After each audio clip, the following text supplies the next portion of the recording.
Second paragraph, it says, by ourselves we have nothing to say. By ourselves we have nothing to say. మన దగ్గర ఏమీ లేకుండా మనం ఏ విధంగా చెప్పగలం? The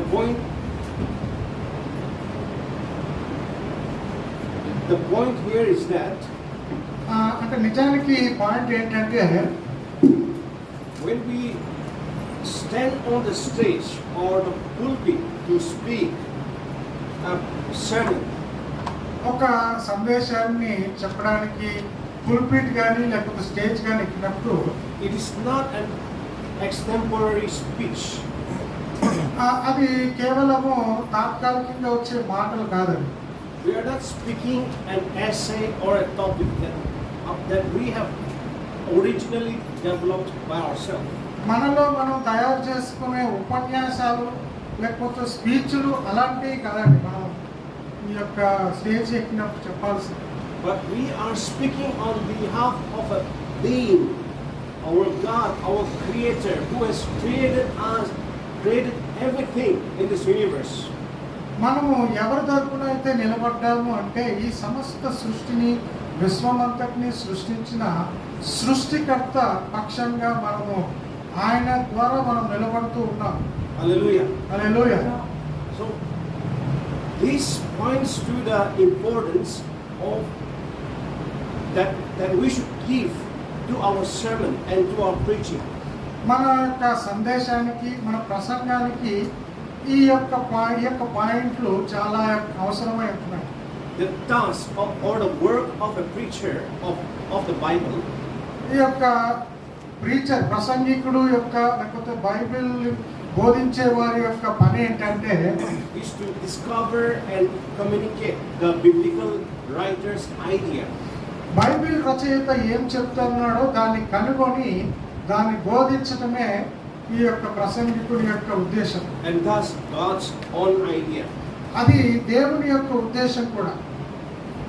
Are you familiar with a game where one person says something in his ear and then he says something to another ear, and at the end the first person and the last person, they say that their point are different. మీకు ఒక game తెలిసి ఉండొచ్చేమో. ఒక వ్యక్తి ఒక చెవిలో ఒక విషయం చెప్తే తర్వాత వ్యక్తి ఆ విషయాన్ని ఇంకొకరికి చెప్పడము, లేకపోతే ఆ వ్యక్తి ఈ విధంగా చివరి దాకా వెళ్ళేసరికి ఆ యొక్క సమాచారం ఏదైతే ఉందో అది మారిపోతుంది. అది తెలుసు కదండి ఆ game. Everyone knows this game, right? మీకు అందరికీ తెలుసు కదండి games. Yes, We should not do something like that. మనం ఆ విధంగా చేయకూడదు. We are to preach, we are to say the sermon exactly with the idea that God has given, that the author of the Bible has written in his book. దేవుడు ఏదైతే చెప్తున్నాడో, గ్రంథకర్త గ్రంథంలో రచయిత ఏదైతే చెప్తున్నాడో దాన్నే ఖచ్చితంగా మనము చెప్పవలసిన వారిగా ఉంటున్నాం. The first skill as a preacher is to locate, is the ability to locate the main thought of the biblical writer. Bible యొక్క రచయిత యొక్క ప్రధానమైన ఉద్దేశాన్ని అతను తెలుసుకున్న వాడే దాన్ని తెలుసుకోవాలి. And not to fill your sermon with too many ideas or outside knowledge. దాన్ని కాకుండా ఇతరమైన వేరే వాటిలతోని తెలుసుకోవడానికి మీ యొక్క ప్రసంగాన్ని తయారు చేసుకోకండి. In the later part of this book, you will your teacher, Pastor Raj Shekhar, he will tell you how to include different ideas, how much to include, how to balance. He will teach you all these things in the later part of the book. తర్వాత పుస్తకంలో అయ్యారు రాజశేఖర్ గారు first గారు ఏదైతే మీరు ఈ యొక్క బోధనలకు ఏవైతే అనుసంధానం చేయాలో, ఏవైతే కలపాలో, ఈ ప్రసంగానికి కావాల్సిన విషయాలు ఏవైతే జోడించాలో ఆయన తర్వాత భాగంలో బోధిస్తూ ఉంటారు. But all the ideas that you bring in your sermon, the illustrations, the examples, it should be around the main idea of the book of the Bible. బైబిల్లో మీరు ఏది బోధించినప్పటికీ కూడా, లేకపోతే కథ బోధించినా, లేకపోతే ఏదైనా ఉదాహరణ చెప్పినా, ఏది చెప్పినా సరే ఒక ప్రధానమైన ఉద్దేశం మీదే అవి ఆధారపడి ఉండాలి. So we need to know, we need to find out the big idea of that particular book, of the particular passage. మీరు ఎరిగిన వారుగా ఉండాలి. ఒక పుస్తకం యొక్క లేకపోతే ఒక పుస్తకంలోని ఆ భాగంలోని ఏది ప్రధానమైన ఉద్దేశము అనేది మీరు ఎరగాలి మొట్టమొదటిగా. Can you turn to page 31? 31వ page తీయండి. There are two basic steps involved in the process of discovering an author's idea. ఒక రచయిత యొక్క ఉద్దేశాన్ని, బైబిల్ రచయిత యొక్క ఉద్దేశాన్ని తెలుసుకోవడానికి రెండు ప్రాముఖ్యమైన విషయాలు ఉంటున్నాయండి. The first step is మొట్టమొదటి అడిగి ఏంటంటే discovering how ideas are formed. ఏ విధంగా ఈ యొక్క ఉద్దేశాలు తయారు చేయబడుతూ వచ్చినాయో దాన్ని మనము తెలుసుకోవాలి, గ్రహించాలి. There are two concepts. రెండు విధాలు ఉంటున్నాయండి. Subject, ఒకటి సబ్జెక్టు, విషయాలు రైట్, and complement. తర్వాత ఈ యొక్క పూరకములు అనేవి కూడా ఉంటున్నాయి. కాంప్లిమెంట్ అంటారు దాన్ని.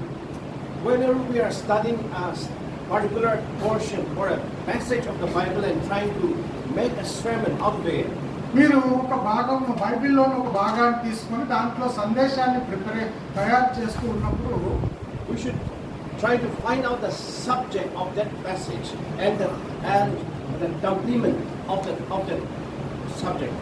ఆ యొక్క భాగంలో, ఆ వాక్య భాగంలో ఏంటి విషయం ఉన్నది అనే దాన్ని మొట్టమొదటి మీరు కనుగొనాలి. లేక దాంట్లో ఉన్న పూరకాలు ఏంటి అంటే దాంట్లో ఉన్న ఆ యొక్క అవసరమైన విషయాలు ఏంటి అనే దాన్ని గుర్తించాలి.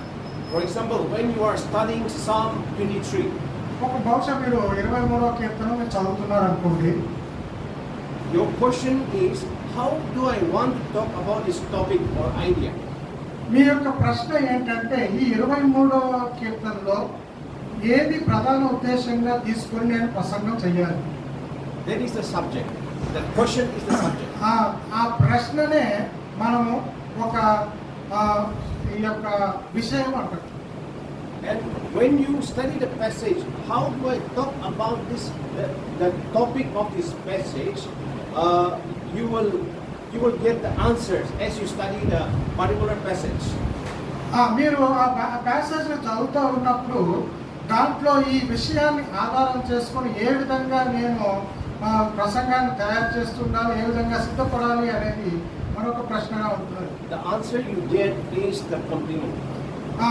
ఏదైతే మన ప్రశ్నకు జవాబు ఇస్తున్నదో దాన్నే పూరకము అంటాం, దాన్ని కాంప్లిమెంట్ అంటాం. It's confusing, right? అది ఏమన్నా కన్ఫ్యూజ్గా ఉందండి? Okay, let's try to make it simpler.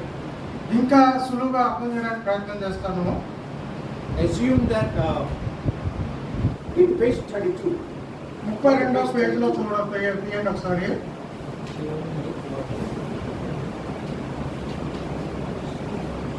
page 32,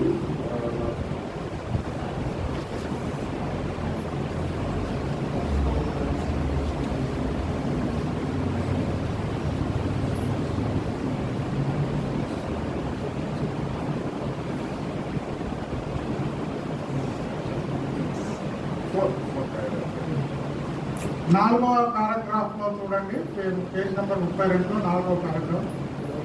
there's an author by the name of Don Sunukshan. ఇక్కడ డాన్ సునిక్షన్ అనే ఒక ఆథర్ ఉంటా ఉన్నాడు ఇక్కడ. His advice is, ఆయన చెప్పేదాల్చుకున్నది ఏంటంటే, when you are concentrating on a certain particular passage, మీరు ఒక ప్రాముఖ్యమైన ఈ వాక్య భాగం మీద మీకు ధ్యాస వచ్చినప్పుడు you just assume that the author who wrote that portion is asking a question. అయితే మీరు అది చదువుతున్నప్పుడు ఎవరైతే ఆ భాగాన్ని రాశారో మీకు ఒక ప్రశ్న వేసుకున్నాడు అనుకోండి. And what answer do you get from the passage? ఆ ప్రశ్న ఆ యొక్క భాగంలోంచి ఏమైతే జవాబు వస్తున్నదో that answer will give you the subject.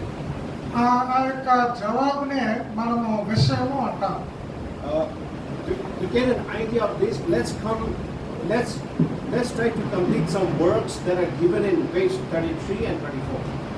ఈ 32, 34 ఈ యొక్క భాగాల్లో మీకు ఒక ఎక్సర్సైజ్ ఇవ్వబడతా ఉన్నదండి. Let's do this together.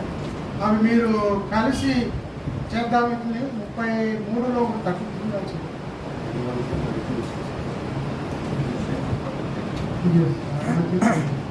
ఇది ఒక గ్రూప్లో చేసిన మొత్తం తరగతిలో చెప్పండి అని మీకు రావాల్సిన జవాబులు ఏంటి అని బోల్డ్ లెటర్స్లో ఉన్నదండి.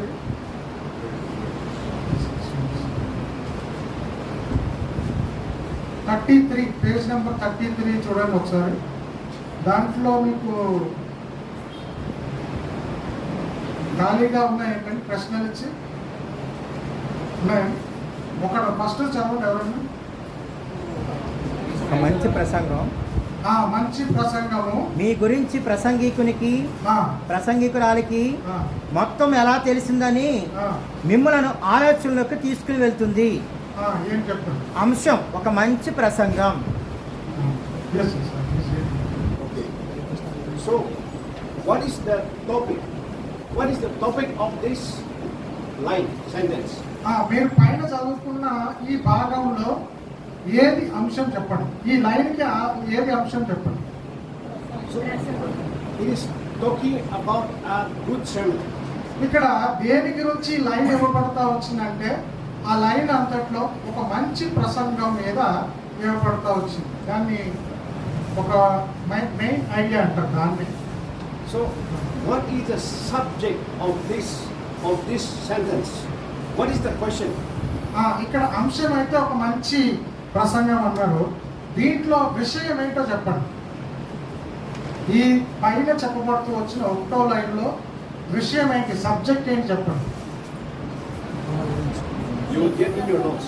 You will see your notes. ప్రసంగమే. ఒక మంచి ప్రశ్న అడగడం. The question is, what makes a good sermon? ఒక మంచి ప్రసంగాన్ని తయారు చేయడానికి ఏమి ఆ విధంగా ఉన్నదే ఒక ప్రశ్న. నేను ఏ విధంగా మంచి ప్రశ్నను తయారు చేయాలి అనేది ఒక ప్రశ్న. So, what is the answer? దానికి జవాబు ఏంటి చెప్పండి. According to the sentence, ఈ యొక్క సెంటెన్స్ని ఆధారం చేసుకునే జవాబు ఏంటి చెప్పండి. the exact answer is not given, but you try to read between the lines. Try to get the meaning of that sentence. 1వ పాయింట్లో ఉన్న దాంట్లో నుంచే మీకు జవాబు దొరుకుతుంది. ఏంటో చెప్పండి. The answer is, జవాబు ఏంటంటే a good sermon is one you relate to personally. మిమ్మల్ని వ్యక్తిగతంగా ప్రసంగంతో అనుభవించుకునేలా చేసేదే ఒక మంచి ప్రసంగం. When a preacher is speaking for 1 hour, 2 hours, ఒక ప్రసంగికుడు 1 గంట 2 గంటలు బోధించాడు అనుకుంది. but you feel that the sermon is not able to relate to you personally, ఒకవేళ అంత 2 గంటలు 1 గంట బోధించిన తర్వాత కూడా ఆ ప్రసంగం నాకు వ్యక్తిగతంగా ఎటువంటి సంబంధం లేకుండా ఉందనుకోండి, that it is the fault of the preacher. దాని అర్థం ఏంటంటే ప్రసంగికుడి యొక్క తప్పు. ఎందుకంటే మీ గురించి దాంట్లో అక్కడ విషయం లేదు కాబట్టి. So the sermon he's preaching is not a good sermon for you. ఎవరైతే ప్రసంగం చేస్తూ వచ్చినాడో ఆ ప్రసంగికుడు మీకు మంచి ప్రసంగికుడు కాదు. So our work, our assignment is to make a sermon that is related, that everyone can feel that they are personally related to what you are preaching. కనుక మన పని ఏంటంటే, మన యొక్క ఇది ఏంటంటే, ఎవరికైతే మనం బోధిస్తున్నామో ఆ వ్యక్తులకు కావలసిన ఆ యొక్క సందేశము, ఆ యొక్క బోధ అనేది మన ప్రసంగంలో ఉండాలి. That is the answer to the question. అదే మనము అనుకుంటూ వచ్చిన ప్రశ్నకు జవాబు. And that is the complement. దాన్నే పూరకము అంటాం. అక్కడ రాయబడతా వచ్చిన పూరకము ప్రశ్నకు జవాబు అంటే పూరకము అని అంటాం. Let's go to the second exercise. 2వ exercise వద్దామండి. The answer is given in your book. ఇక్కడ కూడా 2వ జవాబు ఇక్కడ ఇవ్వబడతా వచ్చింది. ఎవరైనా చదవండి. బైబిల్ను తమ సందేశానికి ముఖ్యమైన ఆధారంగా విస్మరించారు. కాబట్టి ఈ రోజున పులిపీఠం యొక్క అధికారం కోల్పోయింది. ఇదొక క్యాప్షన్, ఇదొక అంశం. దీంట్లో అంశం ఏంటి? So someone tell me what is the topic of this sentence? It's there. The answer is there. ఈ పుస్తకంలో దాంట్లో అంశం ఏంటి అని చెప్పండి. మనం ఇప్పుడు చదువుకుంటూ వచ్చిన రెండో భాగంలో ప్రస్తుత కాలంలో పులిపీఠానికి అధికారం లేకపోవడం. So what question we can derive from this? ఈ యొక్క భాగంలో ఏ ప్రశ్న మనం అడగచ్చు? పైన భాగంలో ఏ క్వశ్చన్ మనం అడగచ్చు? The question is, ప్రశ్న ఏంటంటే why the contemporary pulpit lost its authority? ప్రస్తుత కాలం ఉన్న ఈ పులిపీఠంలోకి అధికారం ఎందుకు కోల్పోతా వచ్చింది అనేది ప్రశ్న. That is the subject of this sentence. కాబట్టి ఈ పైన సెంటెన్స్ కి విషయం ఏంటంటే ఇదే. And what is the answer to that question? ఆ ప్రశ్నకు జవాబు ఏంటండి మరి? Can someone please read? జవాబు చదవండి. బైబిల్ను తమ సందేశానికి ముఖ్యమైన ఆధారంగా విస్మరించారు. కాబట్టి ఈ రోజున పులిపీఠం యొక్క అధికారం కోల్పోయింది. That is the answer to that question. మనము యేసు వచ్చిన ప్రశ్నకు జవాబు ఇదే. And that answer is the complement. ఈ ఆన్సర్నే, ఈ జవాబునే మనము పూరకము లేకపోతే కాంప్లిమెంట్ అంటాం. And what is the subject? అయితే ఇక్కడ విషయం ఏంటి? What is the subject? ఇప్పుడు విషయం ఏంటి చెప్పండి. చదవండి, అక్కడే ఉంది. ప్రస్తుత కాలంలో పులిపీఠం అధికారం ఎందుకు కోల్పోయింది? ఇది విషయం. Exactly. So when you are trying to study a passage or trying to make a sermon out of a passage, మీరు ఈ యొక్క ఏదైనా ప్యాసేజ్ ని కానీ లేకపోతే ఈ పారాగ్రాఫ్ ని ఒక సందేశం తయారు చేస్తున్నప్పుడు మీరు ఏం చేయాలంటే you try to find the subject of that passage. ఆ యొక్క సబ్జెక్ట్, ఆ యొక్క ప్యాసేజ్ కి లేకపోతే ఆ వాక్య భాగానికి విషయం ఏంటో కనుక్కోవాలి మొట్టమొదటి. What is the question that is there in this passage? ఈ యొక్క ప్యాసేజ్ భాగంలో, ఈ భాగంలో ఏ ప్రశ్న ఉన్నది అనేది చూడాలి. And the question will tell you why and how should I preach this passage this Sunday. కాబట్టి ఈ ప్రశ్న మీకు ఏం చెప్తుందంటే ఈ ఆదివారం దినాన నేను ఏం చెయ్యాలి, ఏం బోధించాలి అనే ప్రశ్నకు మనం తీసుకుని వస్తుంది. And you try to find the complements. ఈ ప్రశ్నలన్నీ వేసుకున్న తర్వాత దానికి జవాబు వచ్చినప్పుడు అది పూర్తి చేయబడుతుంది అన్నమాట. When you find the complement, that in other words the answer to that question, మీరు వేసుకుంటూ వచ్చిన ప్రశ్నలకు జవాబు ఎప్పుడైతే వస్తుందో you will get the idea of the author, the writer of this passage. ఈ ప్రశ్నలకు జవాబులు వచ్చినప్పుడు రచయిత ఎటువంటి ఉద్దేశంతో రాస్తా వచ్చినాడో అప్పుడు మీకు అర్థమవుతుంది. Now let's go to the third exercise. మూడవ ఎక్సర్సైజ్ కొందామండి. మూడవ చదవండి ఎవరన్నా. యువతకు చాలా సమయం ఉంది కానీ కొన్ని జ్ఞాపకాలే ఉన్నాయి. అదే సమయంలో వయసు మళ్ళిన వారికి చాలా జ్ఞాపకాలు ఉన్నాయి కానీ వారికి తక్కువ సమయం ఉంది. Correct. So what is the topic? ఇది ఏంటి చెప్పండి, దీనికి ఉన్న విషయం ఏంటి చెప్పండి. యువత మరియు వృద్ధులు, యూత్ వ్యత్యాసం. Title is youth and older. Between difference between youth and older people.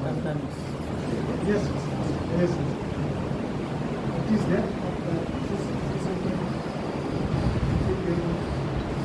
మీ దాంట్లో ఆన్సర్ లేదు కదండి. Do you have the answers? ఉందండి, కింద ఉంది. Answer is there. Who said the topic is the difference between the young and old? Who said? ఎవరు చెప్పారండి? ఇది మన యొక్క అంశము వృద్ధులకు యవనస్తులకు మధ్య ఉన్న వ్యత్యాసం అని ఎవరు చెప్పారు చెప్పండి. Yeah, good. Very good. That is right. ఏదైతే చెప్పినా అది కరెక్టే అండి. Now let's find the subject. అయితే ఈ రెండిట్ల మధ్య వ్యత్యాసము ఇది అంశం ఉన్నది. అయితే విషయం ఏంటో చెప్పండి. ఇక్కడ మీరు అడగాల్సిన ప్రశ్న ఏంటో చెప్పండి. Now, వృద్ధులకును యువకులకు ఆ, యవనస్తులకి తేడా it's, how this జ్ఞాపకాలు తక్కువ. older means young people are better than older people. okay. Yeah, you are 50% correct. మీరు 50% మాత్రమే కరెక్ట్ అండి. The subject can be what I thought of was how are young different than old. ఇక్కడ ఇక్కడ ఏంటంటే యువత కంటే వృద్ధులు Young people different than the young అచ్చా, old. ఇది same thing. వృద్ధుల కన్నా యువత ఎలా భిన్నంగా ఉన్నది? Now let's try to find the complement. ఇక్కడ మన ప్రశ్నకు జవాబు చూద్దామండి. ఇక్కడ పూరకం చూద్దాం, అంటే పూర్తి చేయబడ్డం చూద్దాం. Answer yes.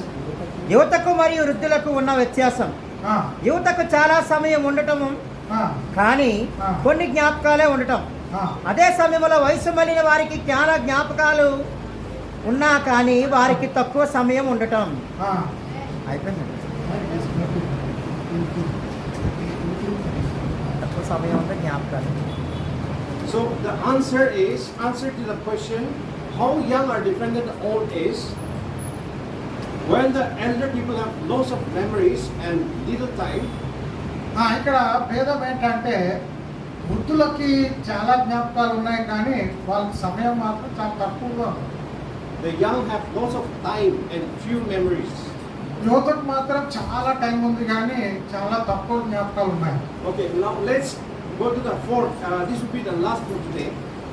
ఇంకో 4వ విషయాన్ని చూద్దామండి. 4వ విషయాన్ని ఎవరైనా చదవండి. ప్రభువా ప్రభువా నీ నన్ను పిలిచి ప్రతివాడును పరలోక రాజ్యములో ప్రవేశింపుడు గాని పరలోకమందున నా తండ్రి చిత్త ప్రకారము చేయువాడే ప్రవేశించును. మత్తయి సువార్త 7:21.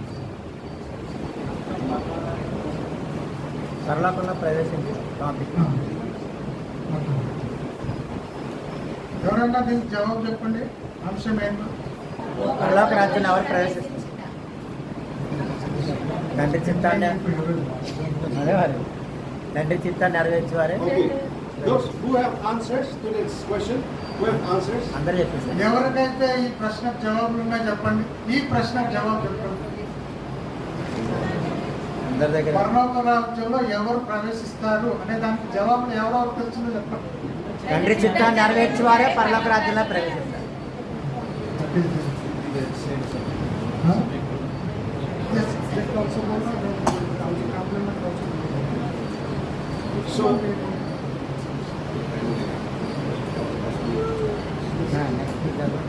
So that is how you now you get an idea how to get the big idea of a book or a passage. Now ఇప్పుడు మీకు అర్థమైంది కదండి. ఇప్పుడు ఇన్ని వాటిని చదవటం ద్వారా ఏది ఒక ఉద్దేశపూర్వకమైన బిగ్ ఐడియా అనేది, బృహత్తరమైన ప్రధానమైన ఉద్దేశం అనేది ఇప్పుడు మీకు అర్థమైంది కదండి. దాంట్లో విషయము లేకపోతే దాని తర్వాత ఆ ప్రశ్నకు వేసిన జవాబు ఏ విధంగా తీయాలి అనేది ఇప్పుడు మీకు అర్థమైందా లేదా? Okay. So now you have learned how to switch the vehicle engine on and push the accelerator.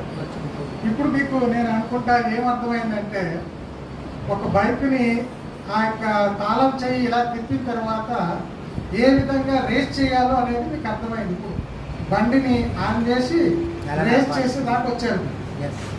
But if you don't know how to use the clutch and the brake, what will happen? ఒకవేళ మీకు అన్ని తెలిసిన తర్వాత ఇప్పుడు ఆ క్లచ్ని use చేయడము బ్రేక్ని use చేయడం తెలియలేదు అనుకోండి, ఈ పరిస్థితి ఏంటో మీరే అర్థం చేసుకోవాలి.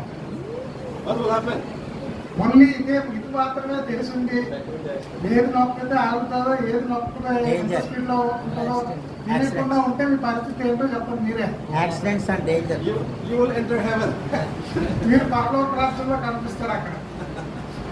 So now we will as we go forward with the following topic and the chapters, we will try to know how to use the clutch, the brake, and the signals, the signal lights.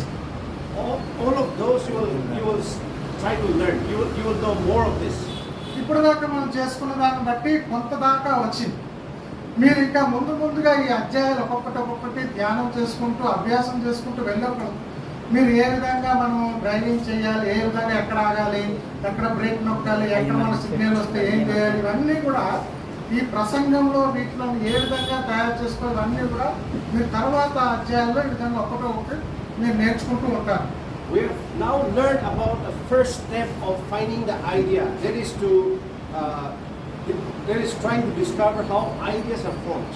కాబట్టి మొట్టమొదట ఇప్పుడు మనం ఏం చేసామంటే ఏ విధంగా ప్రధానమైన ఉద్దేశము తెలుసుకోవాలో మొట్టమొదట మనము అడిగేసాం. We will now come to the second step. రెండవ అడుగులోకి మనం వెళ్దాం. That is discovering how to extract the idea from a literary source or a passage or book. మనం ఒక పుస్తకంలో నుంచి లేకపోతే ఒక వాక్య భాగంలో నుంచి లేకపోతే మనకి ఇవ్వబడుతూ వచ్చిన ఆ భాగంలో నుంచి ఏ విధంగా మనము ఈ విషయాన్ని మనం తీసుకోవాలి, ఈ యొక్క ప్రధాన ఉద్దేశం తీసుకోవాలో మనం చూస్తూ ఉంటున్నాం. Now, what is the subject? ఇప్పుడు అంశం ఏంటి? What is the subject? అంశం ఏంటి? Subject is a question ఇప్పుడు అంశం ఏంటంటే ఒక ప్రశ్న that you derive from the particular passage. ఏదైతే మనకు ఇవ్వబడుతూ వచ్చిందో ఆ లైన్లోంచి కానీ ఆ భాగంలోంచి కానీ నువ్వు తీసుకున్న ఆ యొక్క ప్రశ్ననే మనము విషయము అంటాం. And what is the complement? దానికి ఉన్న పూరకము ఏంటి? What is the complement? ఆ యొక్క పూరకం అంటే ఏంటి? ప్రశ్నకు జవాబు తీసుకురావటమే పూరకము, answer. The answers to the question is the complement. కాబట్టి నువ్వు వేసిన ప్రశ్నకు ఎన్ని జవాబులు వచ్చినాయో అవన్నిటిని కలిపి పూరకము అంటారు. A question alone, finding the question alone will not help you find the big idea. ఈ ప్రశ్నలన్నీ కూడా మనం వేసుకోవడం ద్వారా మనం ప్రధానమైన ఉద్దేశం మనం కనుగోలేము. The main idea, I mean. ప్రధానమైన ఉద్దేశం. But trying to find the answers from the passage to that question, that when what this question and answer mean, you will find the main idea, the big idea. కాబట్టి ఈ ప్రశ్నలు కనుక్కోవడము, ఆ కనుక్కున్న ప్రశ్నలకు అన్నిటికీ కూడా ఒక్కొక్క జవాబు తీసుకురావటము, ఆ జవాబులు అన్నిటినీ కూడా కలిపినప్పుడు ఒక ప్రధానమైన ఉద్దేశాన్ని మనం తెలుసుకోగలుగుతాం. We need to identify and state the biblical writer's idea. కాబట్టి మనము ఈ బైబిల్ రచయిత ఎవరైతే పుస్తకం రాస్తా వచ్చినారో వారి యొక్క ఉద్దేశం ఏంటో మనం మొట్టమొదటి తెలుసుకోవాలి. First, try to find the idea. మొట్టమొదట మనము ఆ యొక్క ఉద్దేశం తెలుసుకోవాలి, ప్రధాన ఉద్దేశము. And summarize the writer's idea. తర్వాత రచయిత ఎటువంటి ఉద్దేశంతో రాశాడో అది కూడా మనం దాన్ని సారాంశంగా తీసుకోవాలి. Whenever you are reading or studying a passage, మీరు ఎప్పుడైతే ఈ యొక్క వాక్య భాగాన్ని చదువుతుంటారో each passage has an idea. కాబట్టి ఈ భాగాలన్నిటికీ కూడా ఒక్కొక్క ప్రాముఖ్యమైన ఉద్దేశం ఉంటా ఉన్నది ఆ భాగాల్లో. Now your first task is to select a portion of scripture. మొట్టమొదట మీ యొక్క పని ఏంటంటే మీ వాక్య భాగాలు ఏంటో ఫస్ట్ మొట్టమొదట ఆ వాక్య భాగాన్ని సెలెక్ట్ చేసుకోవడం. You try to select a portion. మీరు ఒక వాక్య భాగం సెలెక్ట్ చేసుకున్నారు అనుకోండి, where you think it expresses and it develops an idea. మీరు ఎక్కడైతే ఆ వాక్య భాగంలో ఈ ప్రాముఖ్యమైన ఉద్దేశం ఉన్నది అని మీరు గుర్తిస్తారో ఆ వాక్య భాగంలో. Let's go to page 35. 35వ page చూడండి ఒకసారి, మీకు అర్థమవుతుంది బాగా. How do we find the big ideas in the Bible? ఎక్కడ ఏ విధంగా మనము బైబిల్లో గొప్ప ఆలోచనను లేకపోతే బృహత్తరమైన ఆలోచన మనం ఎలా కనుక్కుంటాం? ఉన్నదంటే 35, 34 35. There are four points below this. ఇక్కడ 4 పాయింట్లు ఉన్నాయి. దాని కింద ఏమున్నదంటే the first point is each book in the Bible develops an idea that contributes to the Bible's big idea. మొట్టమొదటి పాయింట్ ఏముందంటే చదవండి ఎవరైనా గట్టిగా. బైబిల్ యొక్క గొప్ప ఆలోచనకు తోడ్పడే ఒక ఆలోచనను ఒక్కొక్క గ్రంథం వృద్ధి చేస్తుంది. What is the Can someone shorten the Bible in a single sentence? ఎవరైనా సరే బైబిల్ని ఒక చిన్న మాటలో చెప్పగలరా? బైబిల్ గురించి ఒక చిన్న మాట ఏదైనా చెప్పగలరా? Using as minimum words as possible. ఆ, బైబిల్ గురించి చిన్న మాట ఏదైనా ఎంత తక్కువ చేస్తే అంత. ఎవరైనా బైబిల్ గురించి చెప్పగలరా? చెప్పండి. God's God is love. God is love. ఇంకా ఏదైనా బైబిల్ గురించి ఒక్క మాటలో చెప్పాలనుకుంటే ఏదైనా ఒక మాట చెప్పగలరా? God's word, God's word. దేవుని యొక్క వాక్యం. So to tell us the idea that the Bible is God's word, or the Bible is, it talks about God's love. ఇప్పుడే మీరు చెప్తా వచ్చారు కదా, బైబిల్ గురించి మీరు చెప్పాలి అన్నప్పుడు ఇది దేవుని ప్రేమ అని లేకపోతే దేవుని వాక్యం అని ఏదైతే ఆ యొక్క ఉపాయం వచ్చిందో దాన్ని బిగ్ ఐడియా అంటారు. Each book in the Bible from Genesis to Revelation, మీరు ఆది కాండం నుంచి ప్రకటన గ్రంథం వరకు మీరు చూసినట్లయితే if you read the book, ఆ పుస్తకాన్ని అంతా మీరు చదవారండి. you will get the idea that all the books are talking about as one uniform idea. ఈ పుస్తకాలన్నీ మీరు చదువుకుంటూ వెళ్ళిన తర్వాత మీకు ఒక గొప్ప విషయము ప్రాముఖ్యమైన ఉద్దేశం మీరు కనుక్కుంటారు. And then God is love. అదే దేవుని ప్రేమ. And when you study each chapter in different books of the Bible, మీరు ఈ పుస్తకాలన్నీ కూడా పుస్తకంలోని వేరే అధ్యాయాలన్నీ కూడా చదువుతూ ఉన్నప్పుడు it talks about love. అది దాంట్లో దేవుని ప్రేమ ఉన్నది. And each paragraph and each sentences in the chapter, in a paragraph in the book, it talks about love. God's love. మీరు ఈ విధంగా అధ్యాయంలో కానీ ఈ యొక్క వచన భాగాల్లో కానీ ఈ విధంగా మీరు చూసుకుంటూ వెళ్ళినట్లయితే అందులో దేవుని ప్రేమ ఉన్నది అని మీరు గ్రహిస్తూ ఉన్నారు. But all different smaller ideas, they combine together. ఈ యొక్క చిన్న ఈ యొక్క ఆలోచనలన్నీ కూడా కలిపినట్లయితే And they come to the main point. ఈ చిన్న వాటన్నిటిని కూడా కలుపుకుంటూ వెళ్ళినట్లయితే ఒక ప్రాముఖ్యమైన పాయింట్ వస్తుంది అన్నమాట. ఒక అంశం మనం తయారు చేసుకుంటాం, ఆలోచన వస్తుంది. And then God is love. దాని యొక్క ఉద్దేశం ఏంటంటే దేవుడు ప్రేమయై ఉన్నాడు. Each sentence or verse as an idea fits into a group of ideas. కాబట్టి మనం చదువుతూ ఉన్న ఈ భాగాలన్నింటిలో కూడా ఇవన్నీ కూడా గుంపుగా చూసినట్లయితే ఒక ప్రాముఖ్యమైన ఆలోచన వైపు తీసుకుని వెళ్తా ఉన్నాయి. When we try to understand or study or make sermon, isolating the ideas, మనము సందేశాన్ని సిద్ధపరుస్తూ ఉన్నప్పుడు మనకున్న వేరే ఆలోచనలన్నీ కూడా వేరు చేస్తూ ఉన్నప్పుడు and treat it as a different verse of scripture, అది అంతేకాకుండా వేరే ఆ యొక్క వచన భాగాలన్నీ మనం చూస్తూ ఉన్నప్పుడు we make it say something it never was intended to say. దీని యొక్క అర్థం ఇది అని మనం చెప్పలేము. For example, దాని యొక్క అర్థం ఏంటంటే ఉదాహరణ ఏంటంటే when you buy a furniture, మీరు ఏదైనా ఫర్నిచర్ కొనుక్కున్నారు అనుకో, set yourself kind of furniture, వేరే సెట్ ఫర్నిచర్ని మీరు కొనుక్కుంటున్నారు. you get a parcel, ఒక పార్సల్లో వచ్చింది ఆ ఫర్నిచర్ అంతా కూడా. a cupboard or a chair, it comes in. Did anybody go to the D-Mart or IKEA store market? Yes. D-Mart కానీ ఇంకా IKEA అలాంటి ఎవరైనా వెళ్ళారండి ఎప్పుడైనా? When you look at your chair, that chair you want to buy, or the bed, or the cupboard, almirah, it's so big. మీరు ఏదైనా ఆ షాప్కి వెళ్ళినప్పుడు ఈ యొక్క అల్మారా కానీ చైర్ కానీ కొనడానికి ప్రయత్నం చేయడానికి వెళ్ళినప్పుడు, But when they give it to you, it looks small. It comes in a box.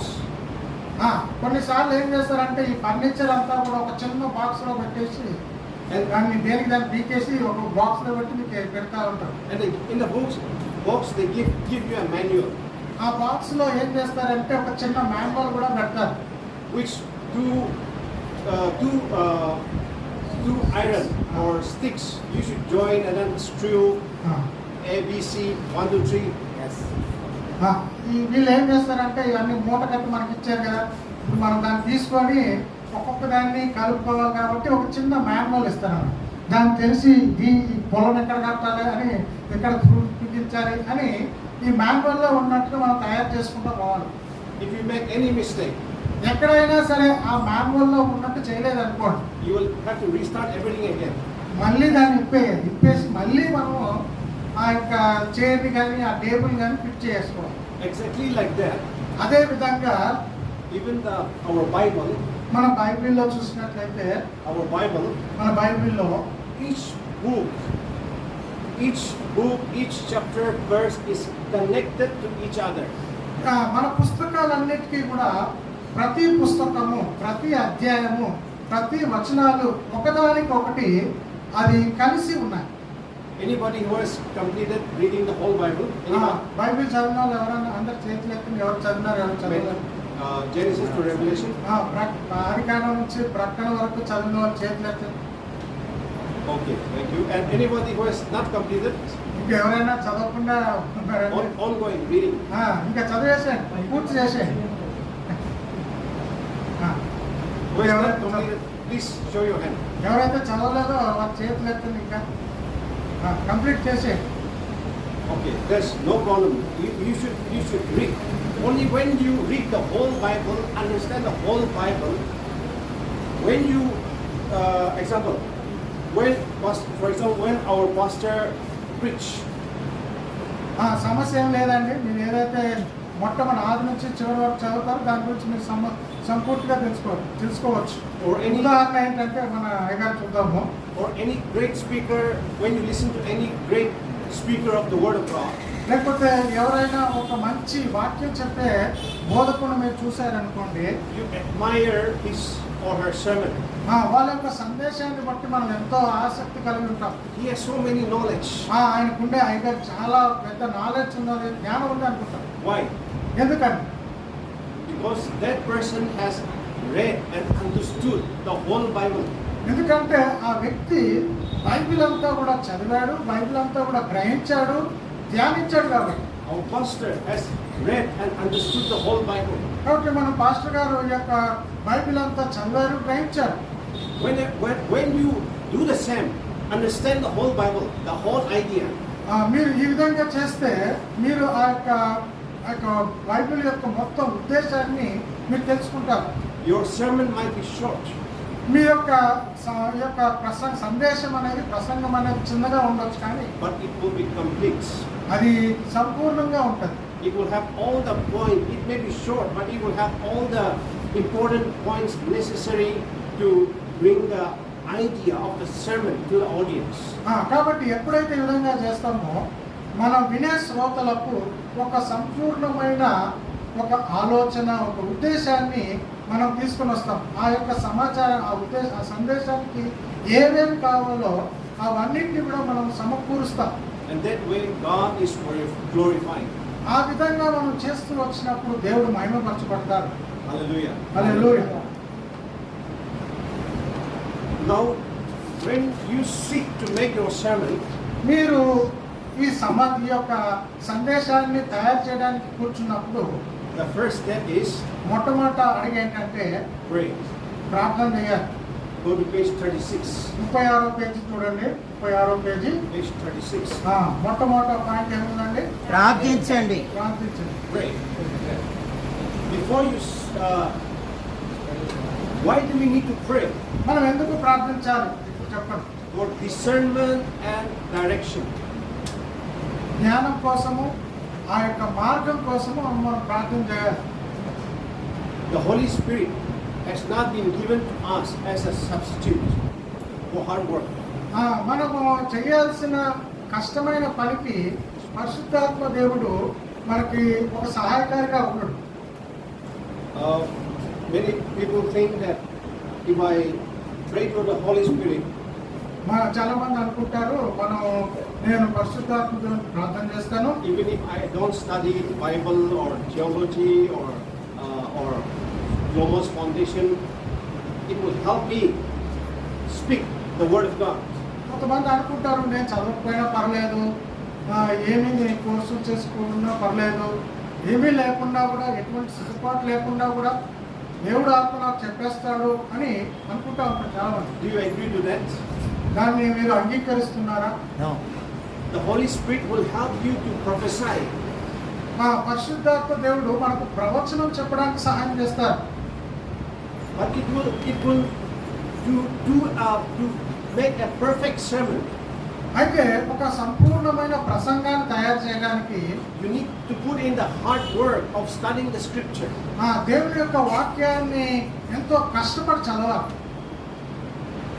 Just as we depend on our parents to feed us, to earn for us. మనం ఏ విధంగా అయితే మన తల్లిదండ్రులను మనల్ని పోషించడానికి మనకు సహాయం చేయడానికి ఏ విధంగా మనం ఆధారపడతామో, we don't work. మనం ఏమి సహాయం లేకుండా మన పిల్లలుగా ఉన్నప్పుడు మాత్రం మన తల్లిదండ్రులు మనం సహాయం చేస్తూ వచ్చేవారు. But it doesn't work when we are preaching, when we are making sermon. We need to put in the hard work. మనం పిల్లలుగా ఉన్నప్పుడు తల్లిదండ్రులు ఏ విధంగా సహాయం చేస్తూ వచ్చినారో ఆ విషయము మనం ప్రసంగికులమైనప్పుడు అది చెల్లదు. When we pray, దానికోసం మనం ఏం చేయాలంటే ప్రార్థన చేయాలి. the Holy Spirit will guide you to prepare the sermon well. మనము పరిశుద్ధాత్మ దేవుడు ఒక మంచి ప్రసంగాన్ని తయారు చేయడానికి పరిశుద్ధాత్మ దేవుడు మనకు సహాయం చేస్తారు. It will help you to prepare well and to be effective. ఆయన మనకు ఒక మంచి ప్రసంగాన్ని తయారు చేయడానికి సహాయం చేస్తాడు. అంతేకాకుండా ఆయన మనకు ఒక ప్రభావితమైన ప్రసంగం ఏ విధంగా చేయాలో కూడా ఆయన సహాయం చేస్తారు. The second thing is get the big picture of the book. ఇప్పుడు ఏంటంటే ఆ యొక్క పుస్తకానికి అంతటికీ కూడా ఒక మంచి దృశ్యాన్ని ఒక పటాన్ని మనం తయారు చేయాలి. Suppose you want to preach from 2 Corinthians chapter 2 verses 10 to 20. బహుశా మీరు 2 కొరింథీయులకు 2వ అధ్యాయము 10 నుంచి 20 వచనాలు మీరు చూసినట్లయితే You cannot concentrate just on that chosen passage. అక్కడ ఉన్న వాక్య భాగం మీదనే మనం దృష్టి ఉంచకూడదు. You need to read the entire 2 Corinthians. ఈ పుస్తకాన్ని అంతా కూడా మనం అర్థం చేసుకోవడానికి 2 కొరింథీయులు కూడా మనం చదవాలి. Only when you read the entire 2 Corinthians, it will help you to get the big picture of the book. కాబట్టి ఈ మొట్టమొదట రాస్తా వచ్చిన కొరింథీయులకు రాస్తూ వచ్చిన ఈ యొక్క చిత్రపటాన్ని మనం చూడాలి అంటే 2 కొరింథీ కూడా మొత్తం మనం చదివినప్పుడు మనకు 1 కొరింథీ యొక్క చిత్రపటాన్ని మనం చూడగలుగుతాం. If you need you can also study the 1 Corinthians. మీరు ఒకవేళ మొట్టమొదటి కొరింథీ చదవడం ఆరంభిస్తూ వచ్చినారనుకోండి, when you read the entire book of Corinthians, మీరు ఎప్పుడైతే ఈ యొక్క కొరింథీయుల అంతా కూడా ముగించిన తర్వాత you will discover the flow of thought of the writer's thinking, how the writer of 2 Corinthians is thinking. You will be able to get into the mind, the brain of the writer. కాబట్టి ఎప్పుడైతే మీరు ఈ విధంగా చదువుతూ ఉంటారో, ఈ రచయిత ఉన్నాడు కదా పౌలు గారు ఏం చేస్తూ వచ్చినారు, దేనికోసం రాస్తా వచ్చినాడు, పౌలు గారు ఎటువంటి ఉద్దేశంతో రాస్తా వచ్చినారో దాన్ని మీరు అర్థం అవుతా ఉంటారు ఇవన్నిటిని చదవటం ద్వారా. And you will get to know the central theme of that book.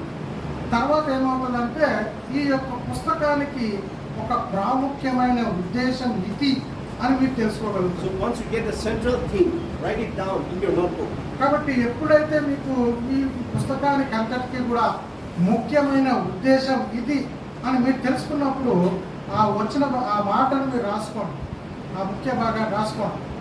And the next is define the genre of your chosen text.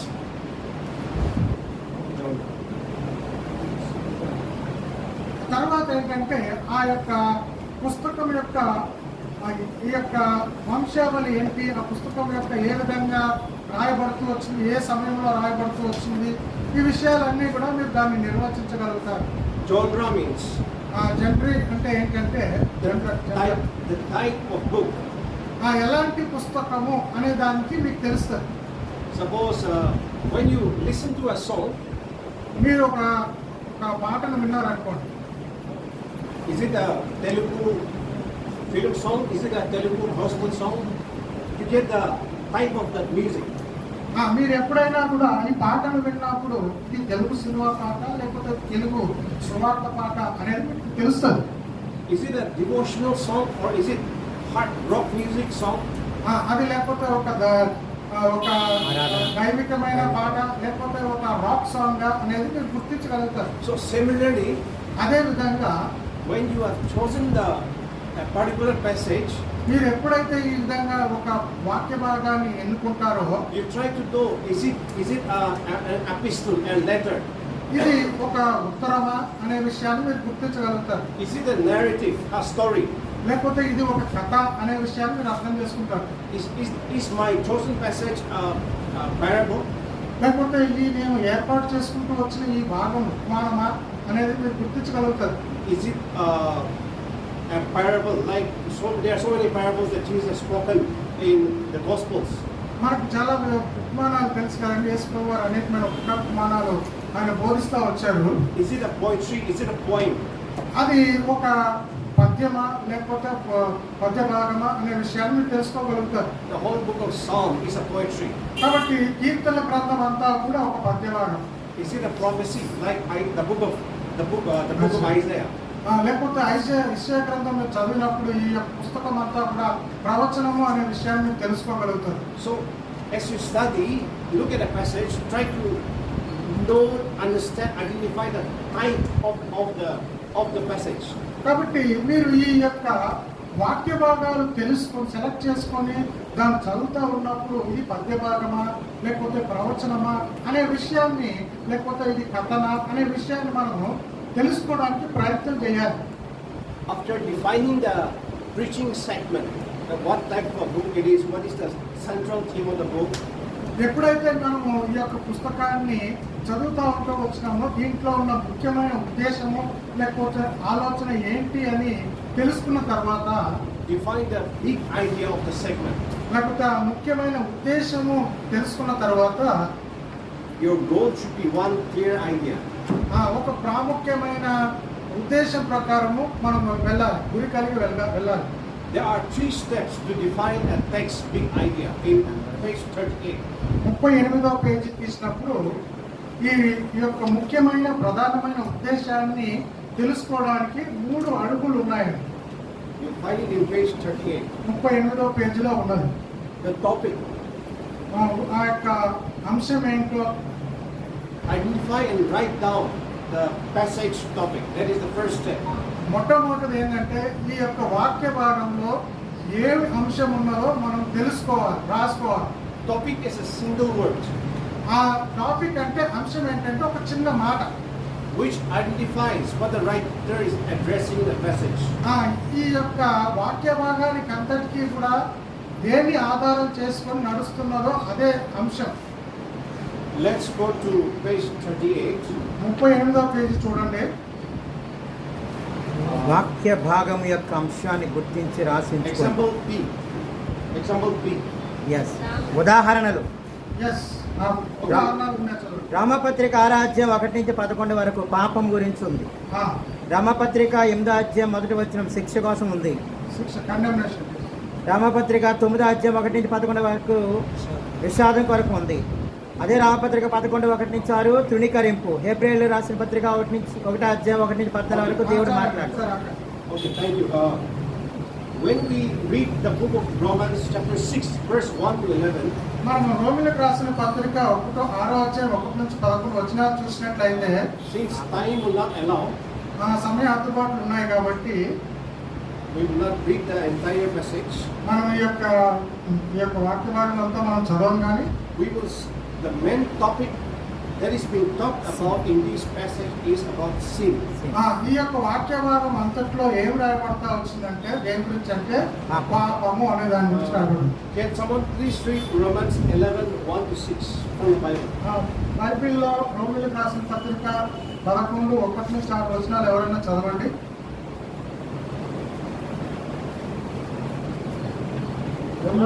ఏమందుమో విస్తరింపవలని పాపమందు నిలిచి ఉన్నమా అట్లనరాదు. పాపం విషయమై చనిపోయిన మనము ఇక మీద ఏలాగు దానిలో జీవించడము. క్రీస్తు యేసులోనికి బాప్తిస్వం పొందిన మనమందరము ఆయన మరణంలోనికి బాప్తిస్వం పొందిన మీరు ఎరుగరా? కాబట్టి తండ్రి మహిమ వలన క్రీస్తు మృతుల్లో నుండి ఏలాగు లేపబడిన అలాగే మనమును నూతన జీవం పొందిన వారమై నడుచుకున్నట్లు మనము బాప్తిస్వం వలన మరణంలో పాలు పొందుటకై ఆయనతో కూడా పాతి పెట్టబడితిమి. మరియు ఆయన మరణం యొక్క సాదృశ్యమందు ఆయనతో ఐక్యము గలవారమైన ఎడల ఆయన పునరుత్థానం యొక్క సాదృశ్యమందును ఆయనతో ఐక్యము గలవారమై ఉందుము. ఇది ఏమొచ్చిందండి? 5 అవనియండి. 5వ. Okay. So, thank you, brother. The main idea in this the main topic is about rejection.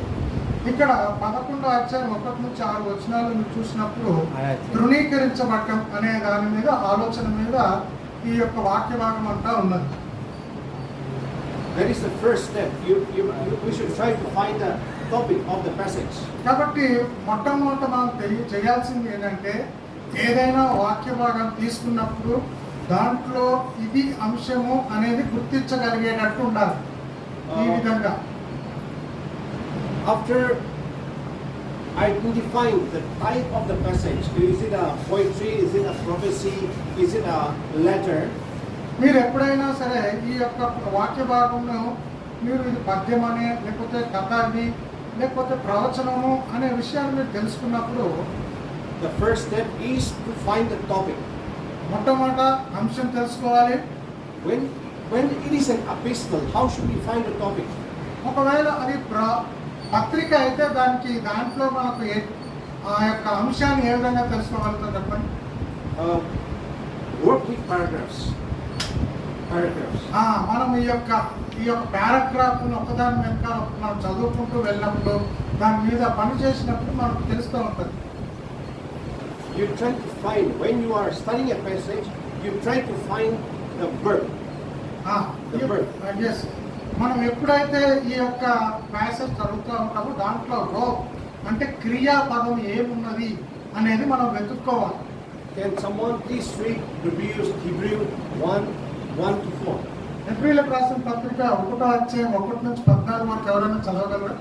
పూర్వకాలమందు నానా సమయములలో నానా దినములుగాను భక్తుల ద్వారా మన పితరులతో మాట్లాడిన దేవుడు దినముల అంతమందు కుమారుని ద్వారా మనతో మాట్లాడాడు. ఆయన ఆ కుమారుని సమస్తమునకు వారసునిగా నియమించెను. ఆయన ద్వారా ప్రపంచమును నిర్మించెను. ఆయన దేవుని మహిమ యొక్క తేజస్సును ఆయన తత్వం యొక్క మూర్తిమంతమైన ఉండి తన మహత్తు గల మాట చేత సమస్తమును నిర్వహించును. పాపముల విషయంలో శుద్ధీకరణము తానే చేసి దేవదూతల కంటే ఎంత శ్రేష్టమైన ఏడుని రప్పించినప్పుడు దేవుని దూతలందరూ ఆయనకు నమస్కారం చేయవలెనని చెప్పుచున్నాడు. So, thank you. What are the verbs that you can identify in this passage? ఈ యొక్క వాక్య భాగంలో వర్బ్ అంటే క్రియ సంబంధించిన విషయం ఏది చెప్పండి. మా ప్రాముఖ్యమైనది ఏది ఇందులో ఏమొచ్చింది చెప్పండి. ఎక్కువ సార్లు చెప్పమ్మా. స్పీకింగ్ మాట్లాడటం, దేవుడు మాట్లాడటం అనేది వచ్చింది ఇందులో ఎక్కువ సార్లు. One verb